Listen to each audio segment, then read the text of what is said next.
Stephanie Williams, Acting Special Representative of the Secretary General, welcome to our screens. Thank you, Talal. It's a real pleasure to be with you. You told the Security Council on the 2nd of September that the status quo is simply unsustainable, but things have been moving forward. The two parties announced a joint ceasefire. We had the Morocco talks, and now we have tomorrow, Sunday, another round of talks. We are heading to talks too in Geneva. Oil production has started up again, even if initially for 1 month. Is Libya finally turning a corner, and are we now on the road to making a comeback? I hope so, Talal, and I agree with you. There are some encouraging developments on the ground as well as in the political sphere. On the other hand, there are still some troubling developments that I think we need to keep an eye on. One, of course, is the fact that there are still severe electricity and water shortages throughout the country. You have people going sometimes 18, 20 hours, even longer per day without electricity, this during a global pandemic, which is hitting Libya quite hard. We have continuing problems with the lack of provision of services to municipalities. We have a crisis of corruption. We have in central Libya, while there is no active or kinetic military activity on the ground, it has been quiet, and that is good. And we have the two ceasefire pledges from Mr. Sarraj and Mr. Aguila. There is still an alarming buildup on both sides of the line in central Libya, an alarming mobilization and the continuing pouring into the country. It's unacceptable, the level of military equipment that is coming in on a daily basis, the continuing inflow of foreign forces and mercenaries. So the risk of miscalculation on the militarily on the ground remains, and the general unsustainability of the situation, the socioeconomic, particularly, situation in the country. This makes the need for us to move towards political talks very, very urgent. On the questions of equipment and the mercenaries flooding the country on a daily basis, as you said, I asked Mr. Sergei Lavrov, the Russian foreign minister, in an exclusive on Monday if Russia would support a strict arms embargo and the departure of all foreign forces from Libya. His answer to me was, it would be very difficult to understand who is representing the legitimate government in Libya and who should legitimately decide that all foreign forces must leave the country, i.e., the country must reach an agreement first, form a government, have elections before demanding the departure of foreign forces. Do you agree with this logic? Well, I can only tell you that already in the 5+5 talks, the Joint Military Commission talks that are taking place under the umbrella of the Berlin Conference conclusions, we are now into our third round of those talks. But very early on, even in the first round of the talks that took place in Geneva in January and February of this year, the two sides to these military talks, i.e. the two sides to this conflict, the Libyans, agreed without question that once a comprehensive ceasefire agreement is signed, that within 90 days, foreign forces and mercenaries must depart the country. I would like to speak now about dodging the bullet in Sirte and feeling that the Battle of Sirte has been avoided for the time being. Mr. Faiz Sarraj, the head of the Presidential Council and the head of the government in Libya at the same time, said in a virtual statement to the General Assembly on Thursday of this week that the effective ceasefire requires both regions of Sirte and Jafra to become free of weapons, and that foreign forces must withdraw to realize the national sovereignty all over Libyan territory. The two parties have been talking to each other, GNA and the LNA, to secure these regions. How far had they reached in moving forward on this to form a police force? Well, as I said, we are engaged now in the third round of the Joint Military Commission, the so-called 5+5 talks. And indeed, we are, the proposal that is on the table is the establishment of a demilitarized zone, starting with the city of Sirte. And as you know, Sirte has been a center of conflict going back 9 years to the days of the revolution, and then more recently when Daesh had embedded itself in Sirte and they were extracted from the city. Thanks to the Libyan military efforts undertaken by Bunyan al-Marsus from Misrata, and now once again the city is a focus of conflict. There are something like 130,000 civilians in the city of Sirte. We need to protect them. The international community, the parties to the conflict, we must make sure that they do not come in harm's way.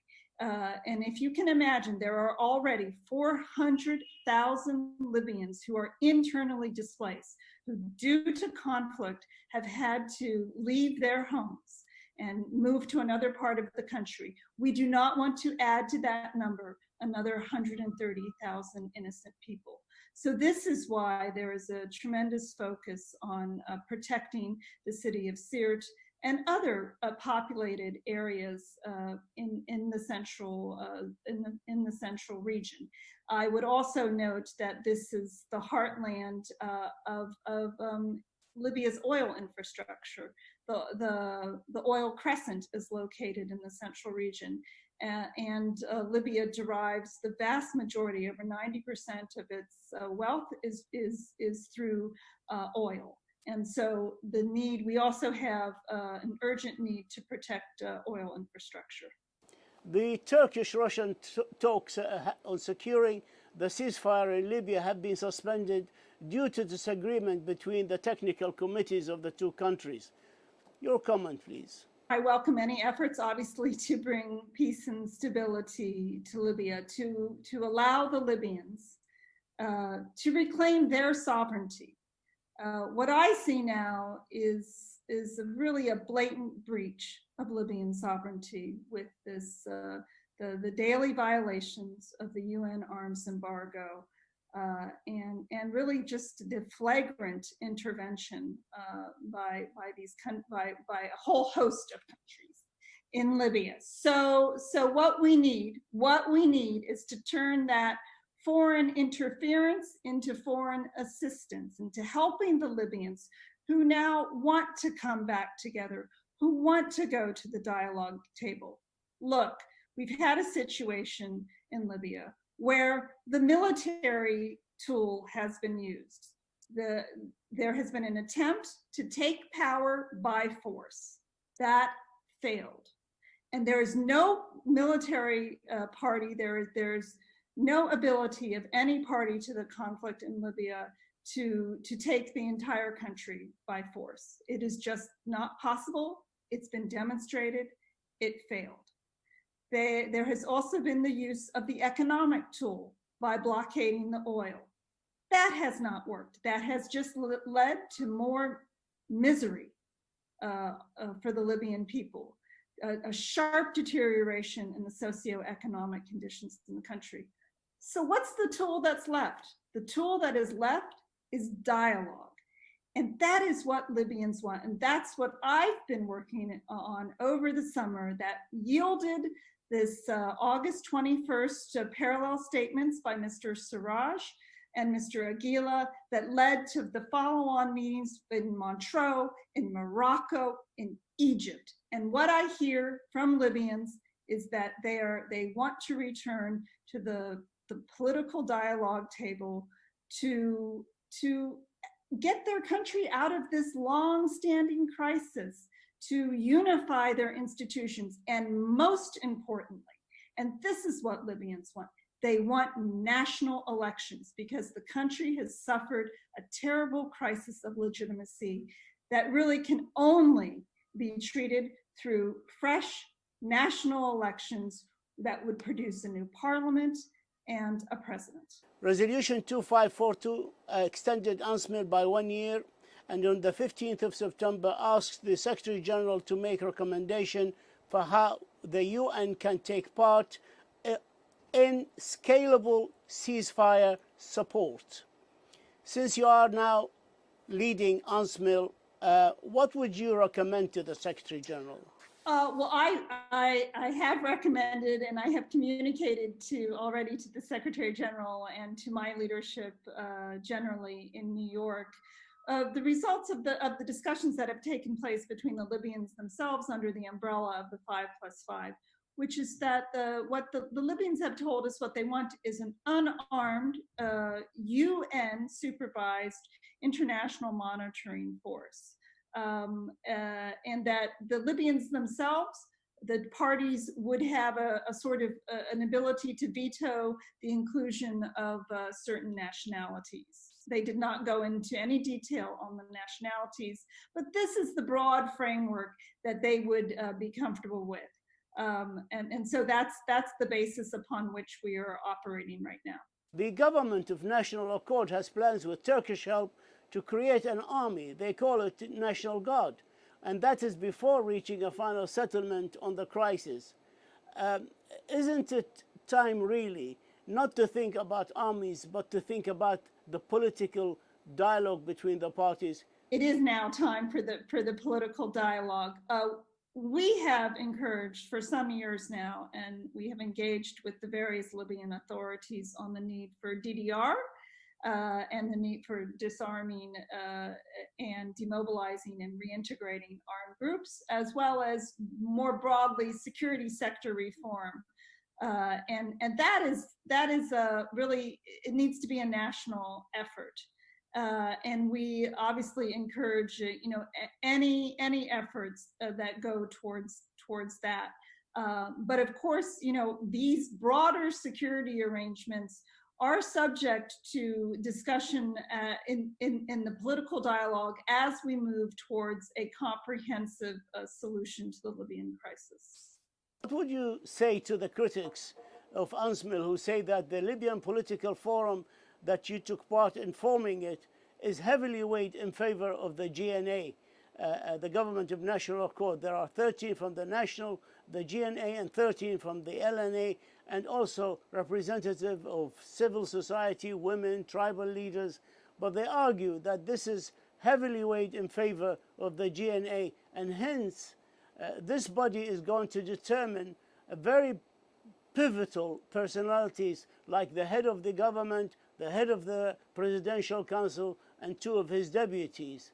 They feel they will lose out somehow because the Libyan political forum is not fairly selected. We are still in the midst of preparations, including the determination of the list of participants. It is true that there is a block from the Higher State Council and there is a block from the House of Representatives.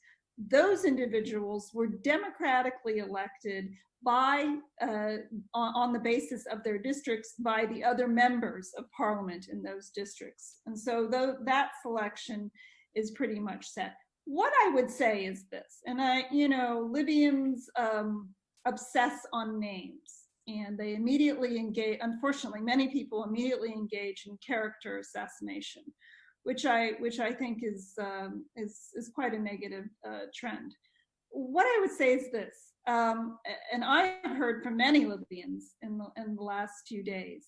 I think it's not a bad idea to put on the table for those who are participating in the Libyan political dialogue, that they pledge, and even if they need to sign something, that they pledge that they will not put their names forward if there is to be a decision, let's say, on some kind of interim, government arrangement, interim executive arrangements, that the participants to the dialogue will not put their name forward for these critical positions. That would, I think, eliminate a lot of this, what we see is this great skepticism and suspicion that all of these talks that are taking place are somehow just an attempt for, shuffle the faces, shuffle the positions, but the same old, the status quo party, stays in power. Did you put this proposal to them? I have discussed it with some of the current participants. Yes. And yes. what was the reaction? Yes. It's the reaction. The reaction is not bad, and I think personally it's not a bad principle to put on the table, Talal. The Moroccan talks in Bosnia tomorrow, Sunday. Can you tell us anything about it, and how much are you involved in these talks? So I had a very good visit to Morocco towards the end of August, and I am in regular touch with Minister Bourita and other officials in the Moroccan government. And I can tell you that the talks are narrowly focused on Article 15 of the Libyan political agreement, which relates to the so-called 7 sovereign positions, things like the Central Bank of Libya, things like the head of the anti-corruption body, head of the accountability board, head of the higher national elections commission, so on. And so there's 7 positions. Public prosecutor is one of them, head of the Supreme Judicial Council. So the talks between the two committees from the 2 chambers were really focused on the qualification, the requisite qualifications for individuals to be considered for those talks, that those recommendations would then be brought forward for the Libyan Political Dialogue Forum to consider. So there's no discussion of names. Again, we all need to get away from this idea that these gatherings are just opportunities to slice the cake up between different parties. That's not the intent. My understanding from talking to officials in the Kingdom of Morocco is that their desire is to bring the heads of the 2 chambers, Mr. Mishri and Mr. Saleh, together to formalize, to sign the agreement that was determined between the 2 committees. And I support that. I support efforts that work towards the UN-led process, that it is in the interests, frankly, of these 2 bodies, of the House of Representatives and the Higher State Council, to work together. Frankly, the experience over the last 4 years has been a bit disappointing. The former SRSG, Dr. Hassan Salama, ran talks in the fall of 2017 aimed at amending the Libyan political agreement. They accomplished a lot, but they foundered on, again, this issue of the obsession with names. And so this is why we have now, and that process really started during Dr. Hassan's tenure, was to widen, to broaden the so-called tent, to bring in constituencies that were not represented in Skhirat. And one of the major constituencies are the former regime, the so-called Greens.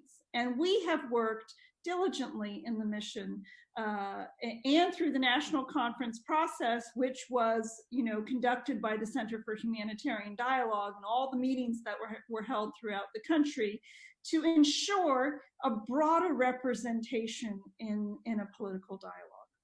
In Geneva, are you going to discuss the issue of the national elections and what role is UNSMIL going to play in it? Elections are the objective. Elections will address this fundamental crisis of legitimacy in Libya, with the establishment and a democratically elected parliament, a determination on a constitutional framework, and presidential elections. This is the ultimate step towards a more permanent phase in Libya. And that has to be decided by the Libyan people. So is the Geneva conference on the 15th of October going to look into this? And is it going to be held in time? I mean, in March of 2021? So look, the exact milestones on the roadmap need to be set by the Libyans. I have, I've had conversations with people who say December of this year. Mr. Siraj said March. Others have said next September. This is the kind of discussion because, elections are your objective, and then you work back to what are all the things that need to happen to ensure that you're not going to disenfranchise any part of the population. You need to be able to conduct elections. And yes, the UN, we provide technical assistance to the Higher National Elections Commission, which is a very capable national body. The Libyan oil question, which was concluded in an agreement on October the 18th between the two parties in Sochi, between the deputy head of the Presidential Council, Mr. Ahmed Al-Matiq, and the representative of Field Marshal Haftar, Mr. Mraja Ghaith. I don't know if you were involved in this agreement or the formation of the two parties of a committee that will deal with the oil revenues between them. What I am pleased about is the fact that the oil blockade has been lifted, and that the National Oil Corporation, which is a very important sovereign institution that we unreservedly support, has now been able to lift force majeure on Marsa El Brega, Marsa El Hariga, and Zweitina, and that oil production has started again, and that they're able to do things like export or ship out this alarming accumulation of ammonia in Brega, which had posed a danger to the civilian population. That is all good. And when you produce oil, that also helps to generate electricity. So that is all very positive.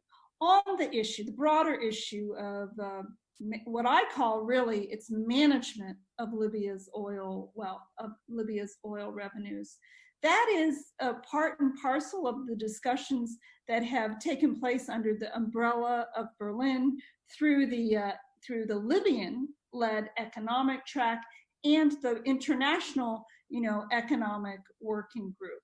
And there is no doubt that this would have to be the first order of business for a new unified executive to ensure that the revenues are properly managed, are not falling into the wrong hands, that there is accountability, that there is transparency. Both Mr. Aguila and Mr. Siraj, in their joint declarations on August 21st, called for the resumption of oil production, with the revenues to remain within the National Oil Corporation accounts, pending the comprehensive political settlement. And that's exactly what we're working on right now. And I'm optimistic.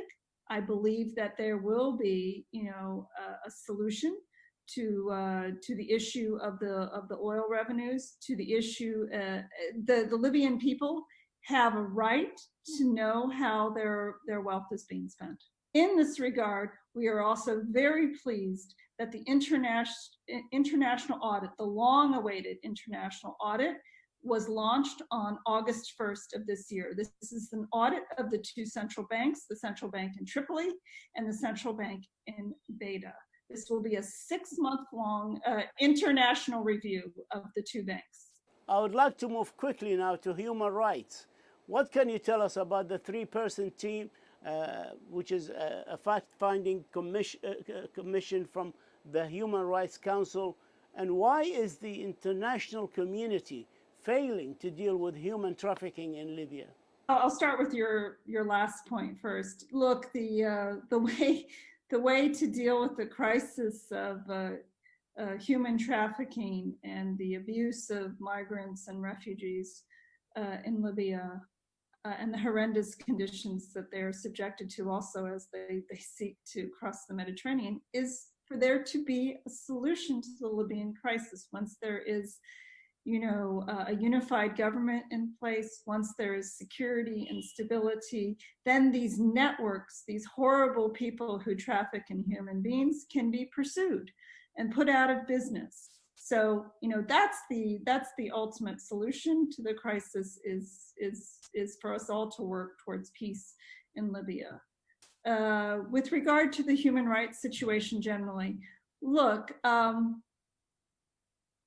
there is international impunity now with regard to Libya. When you have countries that on a daily basis blatantly disregard UN Security Council resolutions, violate the UN arms embargo, why would anyone be surprised that that wouldn't be reflected domestically, where you wouldn't see complete domestic impunity when it comes to the crisis, the lack of accountability in the human rights crisis inside the country, whether it's discovery of mass graves, whether it's planting, booby traps in South Tripoli, whether it's, kidnappings, whether it's abductions and disappearances of members of parliament, so on and so forth. This is, again, when what is reflected internationally is often reflected domestically. And what we all need to press for is accountability, and that's why we welcome the formation of the fact-finding mission on Libya, whose work is getting underway as we speak. Stephanie Williams, Acting Special Representative of the Secretary General in Libya, we thank you for being so generous with your time with us, and we thank you for this exclusive interview and for your insight, and we wish you the very best of luck in your efforts for the sake of the Libyan people. Thank you very much, Talal.